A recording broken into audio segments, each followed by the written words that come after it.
Halo semuanya, balik lagi sama aku Bunga. Di video kali ini aku akan membahas tentang konseling humanistik dan konseling postmodern. Dan ini merupakan video konseling minggu ketiga dan minggu keempat. Oke, aku akan menjelaskan yang pertama itu konseling humanistik. Di pertemuan ketiga kemarin, Kamera pertama itu menjelaskan mengenai pendekatan person center.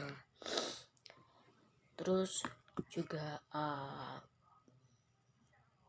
pada saat proses konseling, pada saat kita melakukan konseling, sebelumnya kita harus mempersiapkan diri kita terlebih dahulu. Agar apa? Agar sesi konselingnya itu bisa berlangsung dengan baik dan bisa berlangsung dengan lancar juga tanpa ada kendala. Dan dengan tujuan untuk juga supaya si konselor atau kita sendiri itu lebih berfokus kepada konseling kita atau klien kita. Jadi pemikiran kita hanya tertuju kepada konseling dan tidak memikirkan hal yang lain-lainnya. Oke, lanjut. Pada saat sesi konseling berlangsung, kita sebagai konselor itu harus menjadi diri sendiri. Kita harus menjadi apa adanya diri kita sendiri. Agar apa? Agar kita juga merasa nyaman, agar konseling kita juga merasa nyaman, dan agar konseling juga lebih merasa terbuka, lebih merasa segala sesuatu yang ia rasakan bisa ia ceritakan kepada konselornya. Dan konselor juga harus bisa menjadi cermin konselor juga harus bisa menjadi cermin dari konselingnya sendiri. Jadi apabila sesi konselingnya tidak berjalan dengan lancar, nah kemungkinan konselornya itu belum mempersiapkan diri secara maksimal. Jadi ada hambatan sehingga munculnya hambatan yang lainnya. Oke, selanjutnya kita akan membahas tentang Vipatostratek. Apa tuh Vipatostratek? Vipatostratek itu adalah V filosofi, patologi, tujuan, strategi, teknik. Oke, aku akan membahas tentang Vipatostratek dari person center sendiri. Filosofi dari person center itu adalah manusia pada dasarnya memiliki sifat yang baik, memiliki energi yang positif, maju, konstruktif saat diberikan suasana, situasi, dan kondisi yang penuh cinta, penuh kasih sayang, penuh pemahaman dan penerimaan.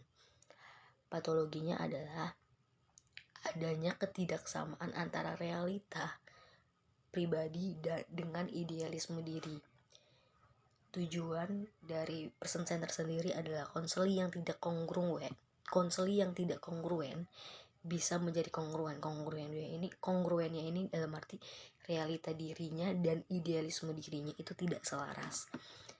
Strategi dari person center adalah konselor dapat mempersiapkan diri supaya kongruen sehingga bisa mencontohkan pada konseling dengan bentuk penerimaan diri. Tekniknya itu ada 3 core, yaitu condition kongruen, penerimaan tanpa syarat, dan empati. Nah, itu merupakan Vipatostratek dari person center. Oke, selanjutnya aku akan membahas tentang konseling postmodern. Konseling postmodern ini kita kemarin belajar tentang pendekatan SFBC atau Solution Focus Brief Counseling. Nah, bukan cuma di person center doang yang belajar Vipatostratek, tapi di SFBC juga kita di minggu ketiga itu sempat belajar Vipatostrateknya. Nah, Vipatostratek dari SFBC adalah yang pertama filosofi.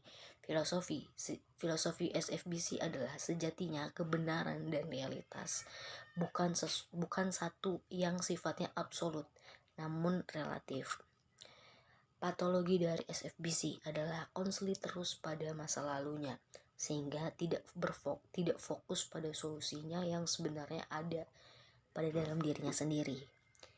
Tujuan Tujuannya itu untuk membantu konseli agar kita bisa berpikir kalau sebenarnya selama ini dia punya solusi atas permasalahannya sendiri. Yang selanjutnya itu ada strategi.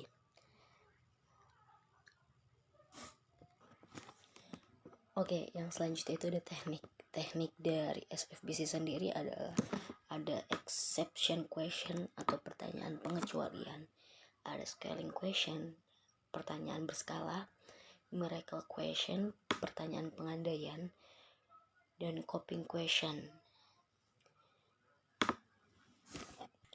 Dan yang terakhir itu ada formula versation text.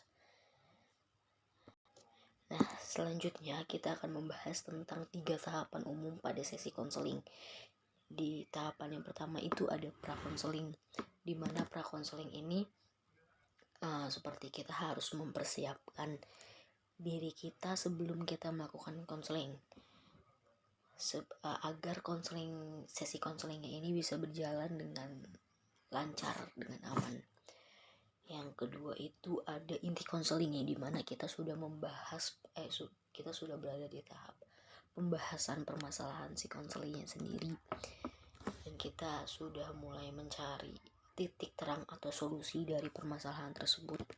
Dan yang terakhir itu ada pasca konseling, yang dimana pasca konseling ini berarti setelah si konseling melakukan sesi konseling, ada perubahan apa saja yang si konseling ini rasakan, perubahannya ada apa aja.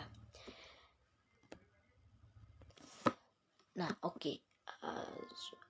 Setelah saya menjelaskan tentang pendekatan SFBC, sebenarnya ada satu penjelasan tentang single session. Single session itu adalah sesi konseling yang dilakukan itu hanya 1 sampai 2 kali pertemuan saja. Mungkin biasanya sesi konseling bisa dilakukan secara bertiga, antara 4 sampai 5 kali pertemuan atau bahkan 7 pertemuan. Tapi pada single session ini, sesi konseling ini cuma dilakukan antara 1 sampai 2 pertemuan saja. Oke teman-teman, jadi itu sharing insight yang bisa saya bagikan, yang bisa saya ceritakan kepada teman-teman di video konseling yang ke-34 ini. Kurang lebihnya mohon maaf ya. Sampai berjumpa di sesi konseling berikutnya. Dadah.